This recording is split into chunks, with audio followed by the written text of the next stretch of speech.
Este programa é livre para todos os públicos. O Senhor esteja convosco. Ele está no meio de nós. Proclamação do Evangelho de Jesus Cristo, segundo Mateus. Glória a vós, Senhor.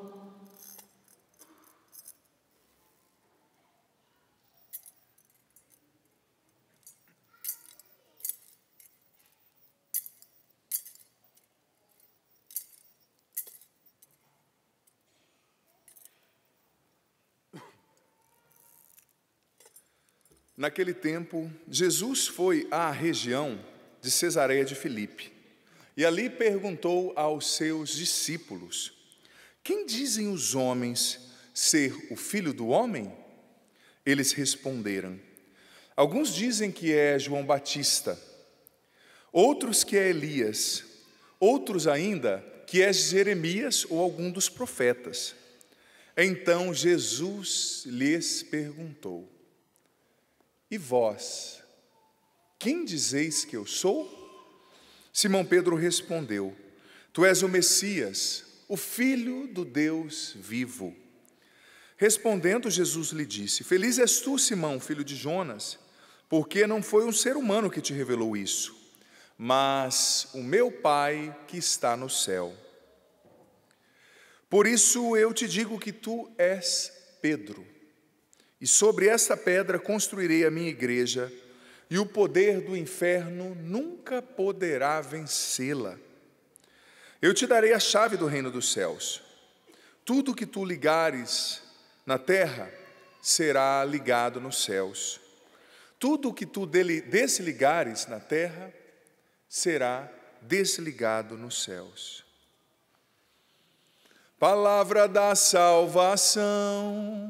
Glória a vós, Senhor. Podemos aplaudir o Santo Evangelho com alegria, essa festa de São Pedro e de São Paulo. Pode ser mais forte.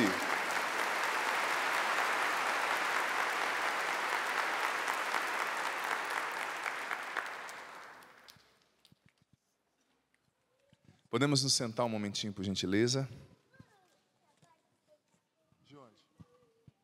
Ave Maria.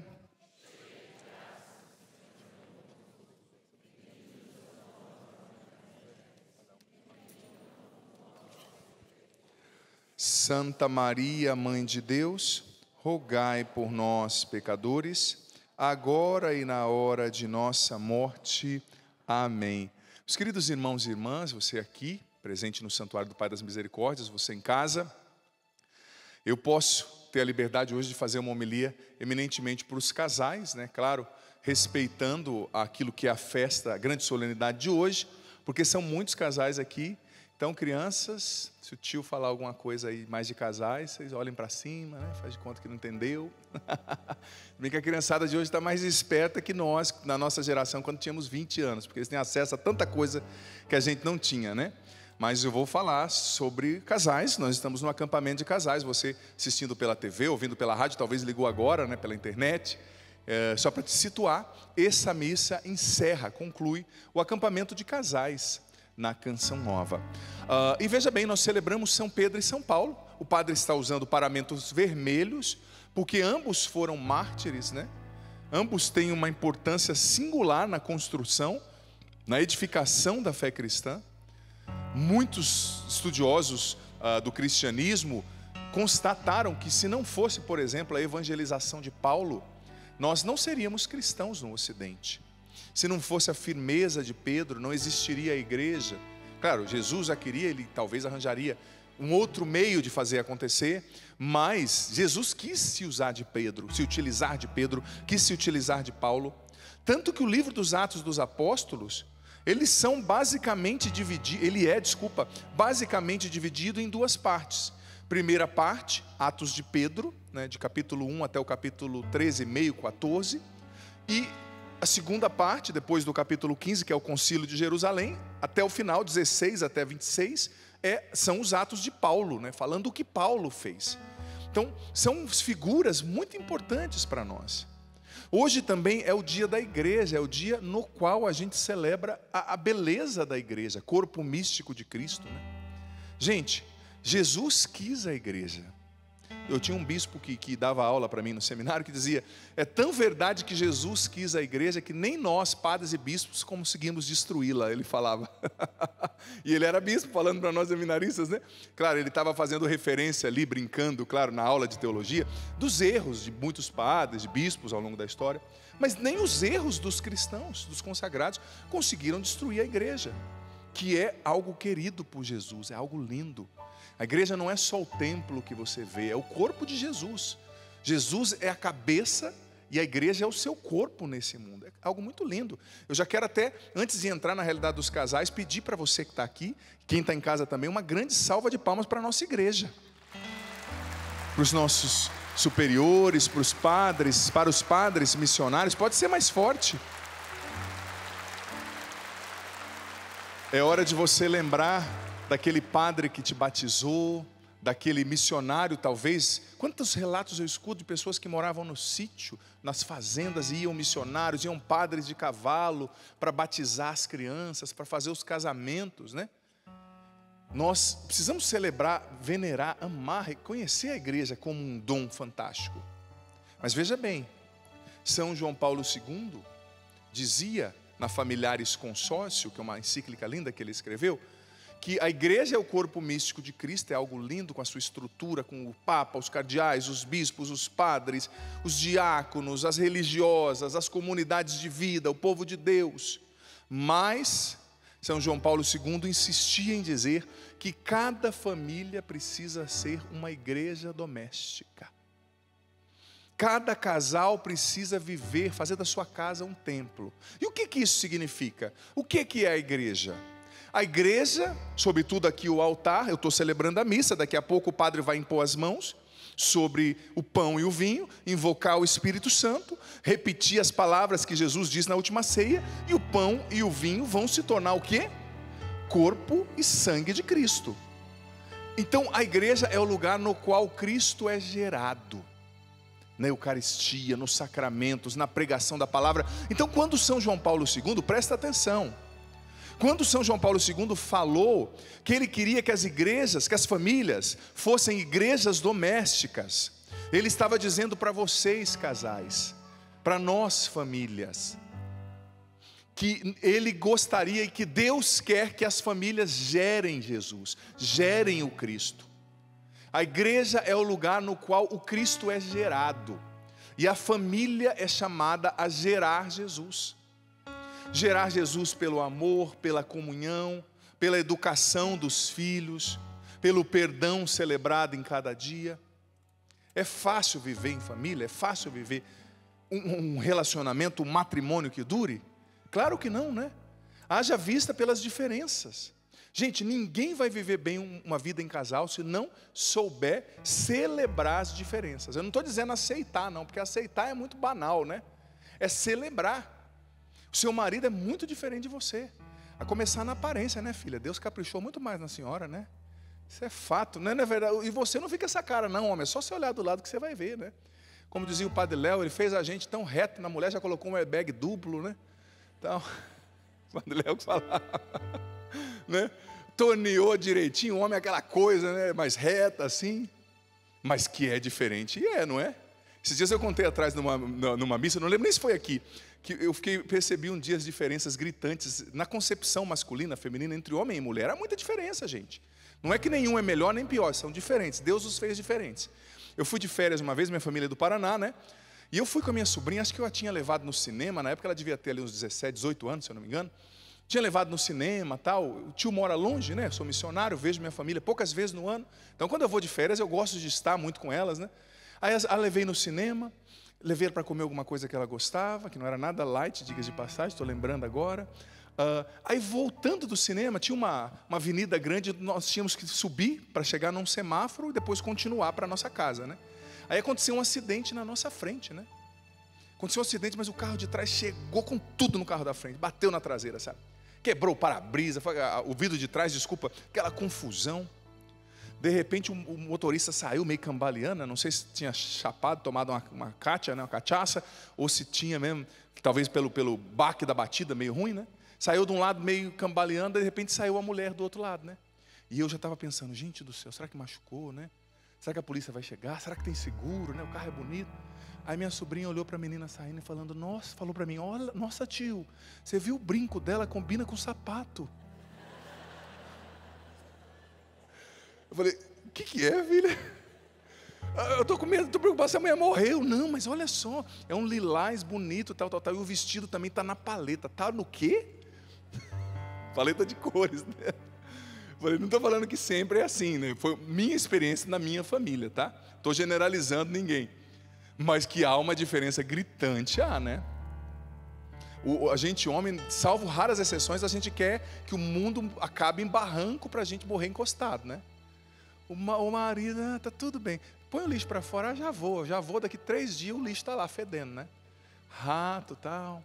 Tirando os homens que estão aqui no santuário, claro, né? Estou falando isso assim de outros lugares, né? E mulher, faz assim, aquele sorrisinho falso, isso mesmo, padre, isso mesmo, né? Belisca o abençoado aí do lado, né? Mas há diferenças, muito grandes, a diferença na concepção masculina e feminina. É interessante, né? Eu vejo, a gente como padre, é tão bonita a experiência. Vou fazer 11 anos de padre agora, não sou tanto tempo, mas 11 anos num ministério intenso, você vai tocando em muitas realidades, né? Você vê quando um homem e uma mulher envelhecem juntos. Gente do céu, o homem envelhece de um jeito muito diferente da mulher. A mulher, eu não estou querendo acabar com os homens hoje não, tá? Porque eu sou dessa raça também. Mas eu preciso ser sincero em algumas coisas que eu percebo, né? A mulher, ela envelhece, né? Necessitando mais carinho, mas aprendendo a dar mais carinho, né? Se tornando mais mãe, mais vó, né? E às vezes o homem envelhece no sentido oposto em alguns momentos, né? Querendo ficar cada vez mais quieto, mais sozinho, mais com a televisão, né? E a mulher cada vez mais com os filhos, com os netos, né? Como congregar tudo isso? Como envelhecer junto? Como ser fiel no sacramento do matrimônio diante de tantas diferenças? E outras diferenças que eu poderia citar. Diferenças de temperamento, né? Diferenças de educação, de criação, de concepção de mundo. Você tem que entender que a sua esposa, marido, vê a mesma coisa que você vê de uma maneira diferente. O seu marido vê a mesma coisa que você está vendo de uma maneira diferente. Ele não é errado, nem ela é errada, ele somente é diferente.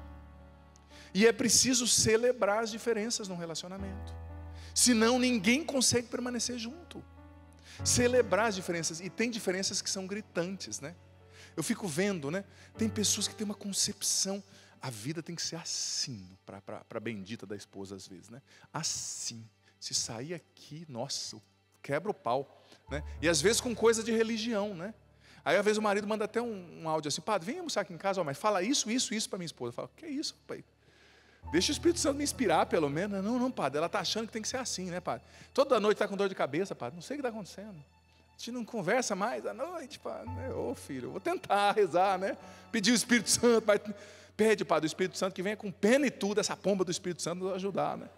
Porque está feio, padre. A mulher, nunca vi uma mulher com tanta dor de cabeça. Eu falei, eu já vou levar assim, umas 5 Tilenol para ela aí, para ver se ajuda, né? Tal. Mas existem diferenças gritantes.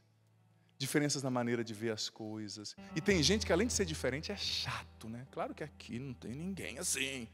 Nem nos assistimos, é chato. Tem que ser assim, dessa forma. Se mover 1 milímetro para a direita, nossa, começou a Terceira Guerra Mundial, né? Mas Deus está nos chamando para que as nossas casas sejam igrejas domésticas. O que mais acontece na igreja? Cristo é gerado e igreja é um lugar no qual o amor acontece. Você sabe que está tão difícil falar de amor hoje em dia? Você aqui, você em casa, está tão difícil pregar sobre o amor hoje em dia? Por quê? Porque nós somos uma geração treinada para usar pessoas, não para amar pessoas. Nós estamos sendo treinados para usar, ter prazer e depois descartar. Mas São João Paulo II também dizia nas catequeses sobre a teologia do corpo que o amar é o contrário, o exatamente oposto do usar.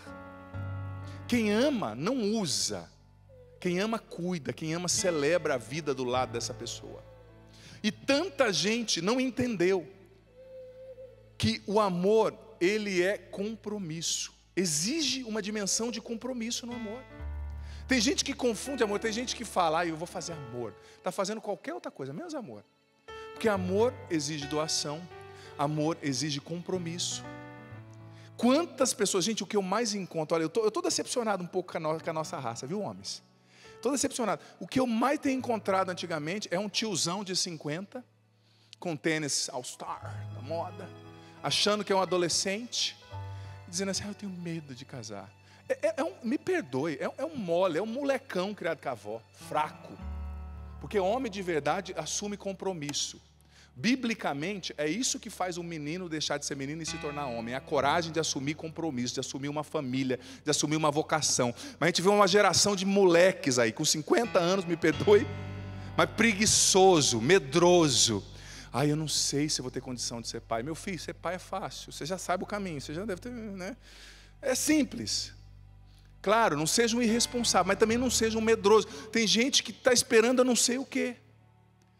Eu namoro há 17 anos, mas eu ainda me sinto inseguro. Deixa de ser mole. Deixa de ser preguiçoso. Deixa de ser, fraco. Me perdoe a sinceridade. Você não é homem, é um saco de batata. Assume essa mulher que Deus colocou na sua vida. Você vai ficar brincando com ela até quando? Mulher, era para você estar aplaudindo nessa hora, né? As mulheres eram para isso mesmo. Brincadeira. Eu estava brincando, mas elas aplaudiram mesmo. Porque as mulheres prestam mais atenção nessa hora que os homens, mas os homens têm que prestar mais atenção, eu estou falando com vocês. Sabe por que eu estou falando isso? Você pode achar assim, nossa, onde o Pato está tirando isso? Eu escrevi um livro ano passado, eu lancei, chamado Curar e Restaurar o Masculino. No qual, um livro de 200 e poucas páginas, quase 250 páginas, nas quais eu estudei por anos o fenômeno da masculinidade, aquilo que é chamado hoje em dia de crise de masculinidade, né? Nós vivemos uma crise na masculinidade, o movimento ideológico de repressão da masculinidade. Existem pesquisas que eu coloquei no livro que comprovam, por exemplo, que em muitos lugares os meninos estão sendo punidos por reagirem, agirem e pensarem como homens. É pecado ser homem, né? Desculpa por eu ser homem, tá? Perdoa por eu ser homem. Existe um movimento ideológico articulado que começa nos países ricos e está chegando aqui na cultura e tudo mais. E falando daquilo que é chamado de síndrome de Peter Pan, né? Desses homens que nunca crescem, que têm 50 anos e agem igual adolescentezão, com aquele tenão de adolescente, achando que está pegando todas, achando que é gatão, né? Dá vontade de vou levar um presente para você. Qual? Um espelho. Para você ver que você já não é mais esse meninão, né? Mas essa síndrome de Peter Pan foi diagnosticada por alguns psiquiatras e psicólogos americanos na década de 80, né? E hoje existem muitos estudos comprovando isso, como que isso se desenvolve. É um dado cultural de uma geração de homens, sobretudo homens, que não querem assumir compromisso. Não querem assumir compromisso. E eu digo para você, se você for esperar, está tudo certo para você casar, para você ser padre, no meu caso, para você ter filho, meu filho, você nunca vai ter. Tem gente que só quer ter filho quando tiver dinheiro de comprar uma mansão, passar férias na Bahamas, pagar para a criança inglês, japonês, francês, judô, balé, braille. Você não precisa dar tudo isso para o seu filho. Você precisa ter coragem de assumir compromissos definitivos. A vida não é uma brincadeira. O amor exige compromisso. Mas estudando isso eu fui vendo. Coloquei essas pesquisas todas no meu livro e coloquei também aquilo que é chamado de masculinidade bíblica. Existem 4 princípios em toda a Sagrada Escritura que mostram o que é ser homem, né?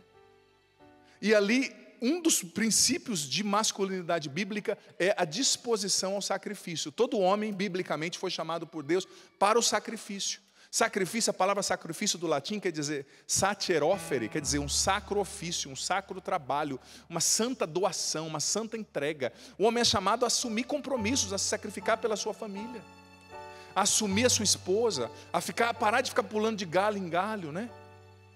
Sabe? Mas nós estamos sendo ensinados a usar e não a amar. Nós estamos sendo ensinados a viver pílulas de prazer e não o compromisso do dia a dia. Porque é muito fácil, né? A traição, por exemplo, é sempre uma ilusão. Sempre. Porque na traição o rapaz vê a amante momentaneamente, sempre com o cabelinho arrumado, né? Cheirosa, legal. Aí acorda no outro dia do lado da esposa, o cabelo dela, né? Aquela coisa que ela assusta, né? Ela fala, bom dia, amor. Ele, quem é você, né? Estou assistindo o filme do Alien aqui, né?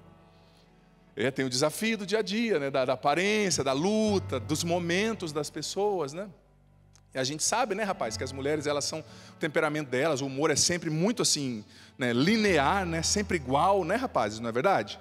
A gente sabe disso, que não tem fases, não tem oscilação, né? Nunca, nunca, essas coisas. Citar uma coisa dessa na missa ainda, né? As mulheres são sempre iguais, elas sempre estão do mesmo jeito, né? Elas acordam e dormem assim, com um humor muito parecido, né? Então tem os desafios, mas na traição está sempre ali, tudo muito bonito, tudo fake, falso, né? Mentiroso, é um molecão que não soube crescer, não tem coragem de honrar o que tem no meio das pernas, né? Desculpa a sinceridade, e o resto também que tem dentro do coração, que é o Espírito Santo, que é melhor, né? Mas fica pulando de galho em galho, usa a mulher, a esposa, até ela ficar velha e troca por uma de 25 anos mais nova. E acha que está abafando, e acha que é bonito, né? E acredita numa mentira dessa. Fica sem um real na sua conta para você ver a sua beleza, onde vai parar, né? O músculo que cresce é só o pânceps, né? Não é o bíceps. Mas o cara está se achando, né? Sabe? É preciso ter a coragem de amar. Amar dói, amar arranca pedaço. Arranca pedaço. E olha, olhando para Pedro e Paulo, nós vemos o exemplo do amor, gente. O amor personificado na doação, o amor personificado na entrega. Por que o padre está de vermelho? Porque Pedro e Paulo foram mártires, eles deram a vida. E olha só, o que o Papa São João Paulo II, no dia 25 de agosto de 1982, em uma catequese sobre a teologia do corpo, olha o que ele falou sobre o matrimônio cristão. Cristo manifesta o amor com que amou a igreja, dando-se por ela.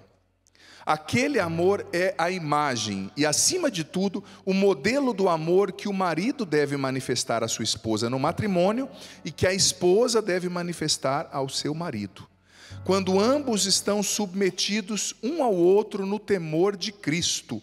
Olha o que São João Paulo II falou na teologia do corpo aqui, na catequese de 25 de agosto de 82, que Cristo, a doação de Cristo, a entrega de Cristo, o sacrifício de Cristo na cruz pela igreja é o modelo do que o marido e a esposa devem viver no sacramento do matrimônio.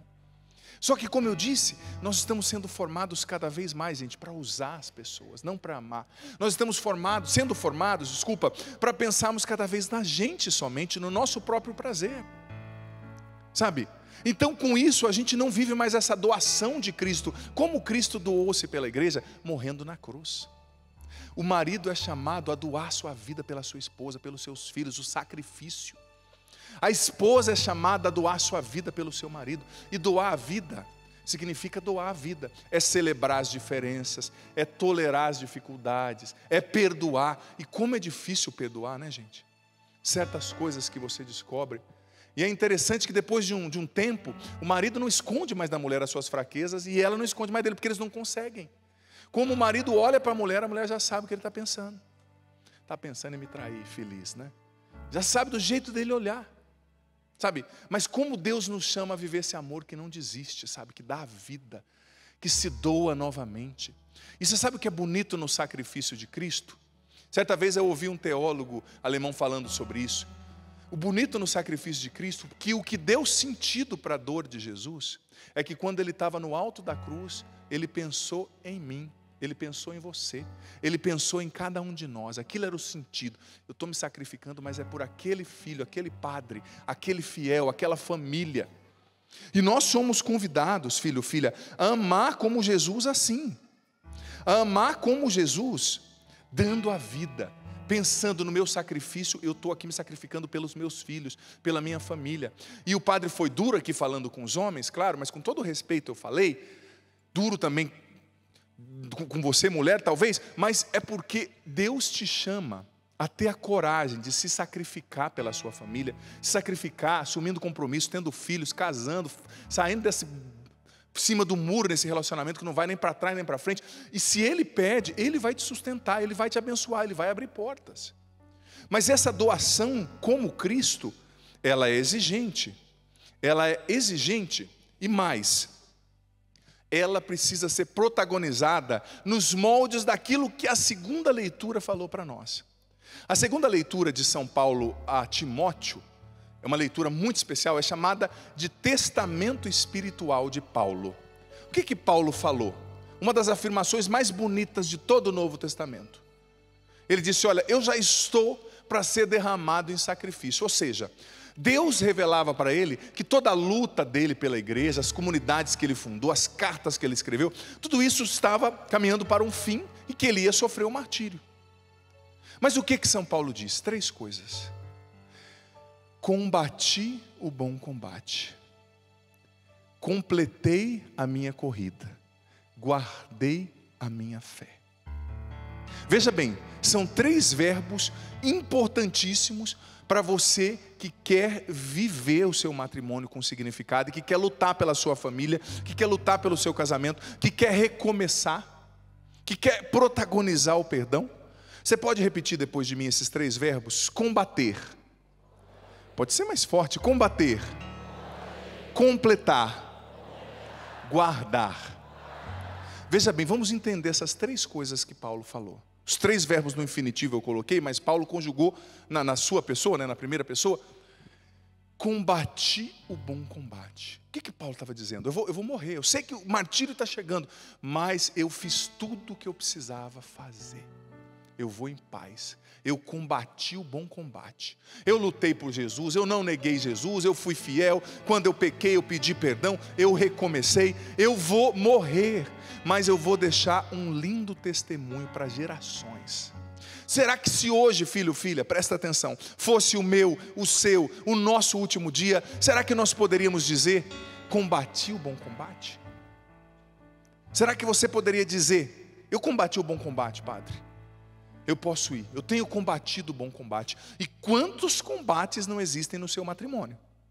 É o combate contra você, contra a sua preguiça, contra o seu orgulho, muitas vezes, contra a sua dificuldade de perdoar, contra os defeitos do outro. Contra o outro não, a gente nunca combate o outro, né? Mas contra os defeitos do outro, contra as tentações, contra esse mundo que vai entrando, querendo desestabilizar a família. Quantos não são os combates? Gente, mas que coisa mais linda. Esses dias eu atendi uma pessoa, que ela me disse o seguinte, padre, é um jovem que estava no seminário, se preparando para ser padre. Ele me disse, meu avô, eu fui criado pelo meu avô e pela minha avó. Meu avô, padre, não foi um homem que fez boas escolhas. Ele bebeu muito, ele traía minha avó. Eu, quando criança, via até ele levando mulher para dentro de casa. Padre, mas a minha avó foi uma mulher fiel, padre. Ela rezou a vida inteira. Ela me levou para a igreja. Desde quando eu tinha 4 para 5 anos, eu vou na igreja com a minha avó. E ela foi fiel ao meu avô a vida inteira. Ela foi uma mulher de oração. E eu tinha tudo para ser como meu avô. Mas ambos já morreram, a minha avó já morreu. Mas o testemunho dela continua falando no meu coração. E eu vou me tornar padre por causa do exemplo dessa santa mulher que já está junto com Deus. Olha que coisa linda. Você não tem noção o quanto o seu bom testemunho vai iluminar gerações, se você combater o bom combate pela sua família, sendo fiel até o fim. Você não tem noção como a sua fidelidade vai iluminar gerações. Quando, às vezes você fala, parece que não tem sentido o que eu estou vivendo.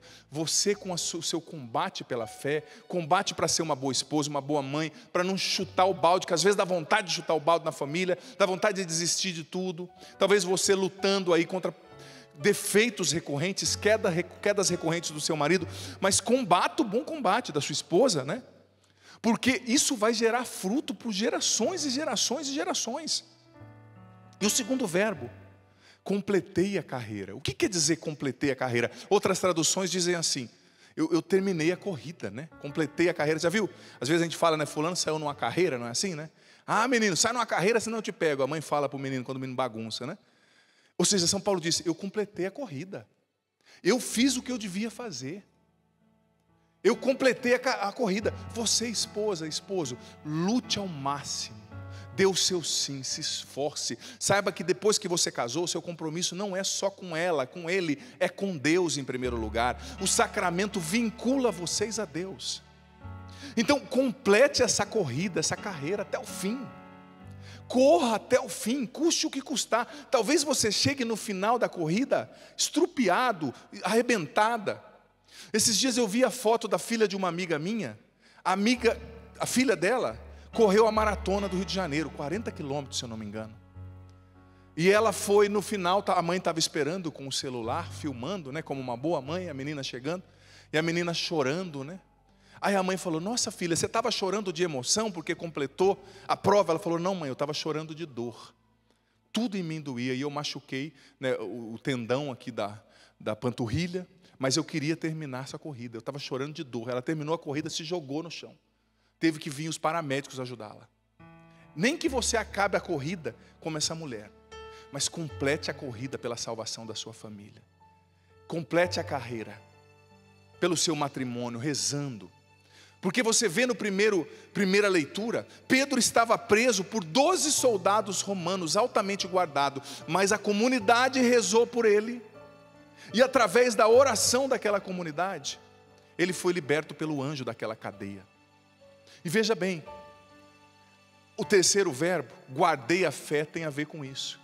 O que é guardar a fé? É não parar de rezar, é não parar de buscar a Deus. Pedro e Paulo não estavam prontos, mas eles seguiam a Deus com tudo que eles tinham, o que eles podiam, gente.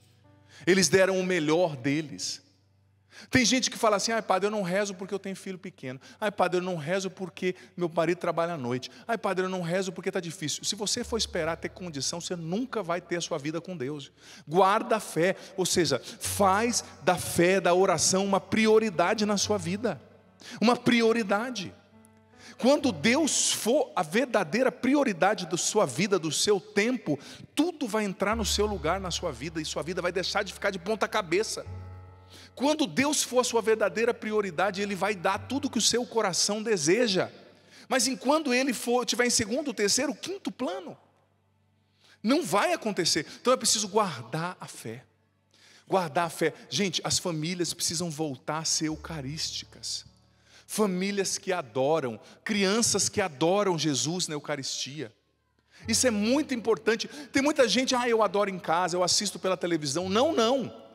Tire um tempo todo dia e vá visitar o sacrário. Vá estar diante do Santíssimo na sua paróquia, na igreja aberta perto da sua casa, do seu trabalho. Filho, se você soubesse o quanto isso te ajuda, impacta na sua vida, traz bênção para você e para a sua família, cura o seu casamento, você não vai conseguir perdoar sozinho, você não vai conseguir ser um bom esposo, uma boa esposa, superar esse vício, esse pecado sozinho, não.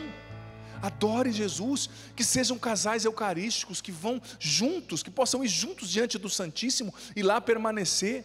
Que você coloque como prioridade 20 minutos para o seu dia, para você passar na igreja e ficar diante do sacrário. Você não tem noção quanto isso vai gerar em bênção para o seu relacionamento, quanto isso vai curar a sua comunhão com a sua esposa. Guardar a fé é importantíssimo.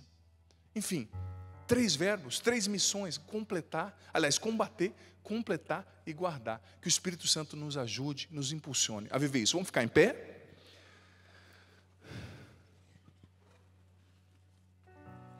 Eu quero pedir mais uma vez uma salva de palmas a Pedro e Paulo, que foram fiéis, que combateram, completaram e guardaram, e nos deixaram esse legado. Agora é a nossa vez. Levanta os seus braços assim comigo, filho, filha, você aqui, você em casa. Você vai repetir depois do Padre, mas rezando, com desejo no coração, na alma. Vem Espírito Santo. Vem Espírito Santo.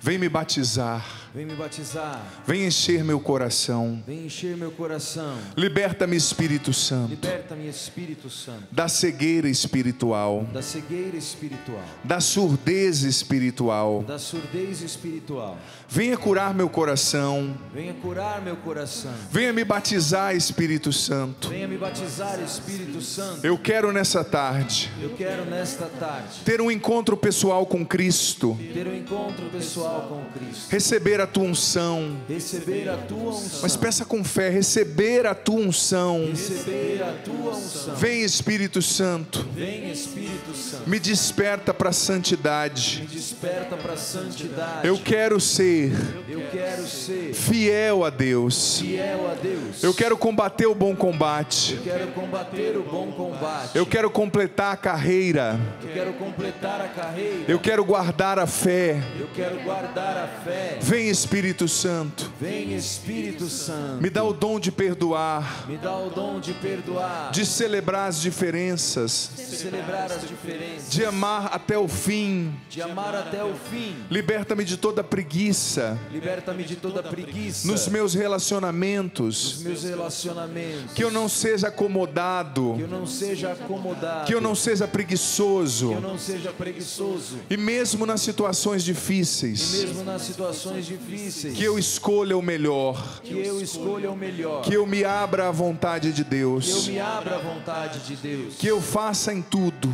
Que eu faça em o tudo que Deus quer, o que Deus quer. Vem Espírito de Deus. Vem Espírito de Deus. Inunda o meu coração. Inunda o meu coração. Batiza-me agora. Batiza-me agora. E me faz compreender E me faz compreender tudo que eu ouvi aqui. tudo que eu ouvi aqui. Eu quero ser fiel como Pedro. Eu quero ser fiel como Pedro. Eu quero ser fiel como Paulo. Eu quero ser fiel como Paulo. Eu quero amar de verdade. Eu quero amar de verdade. E assumir o compromisso do amor. E assumir o compromisso do amor. Amém. Amém.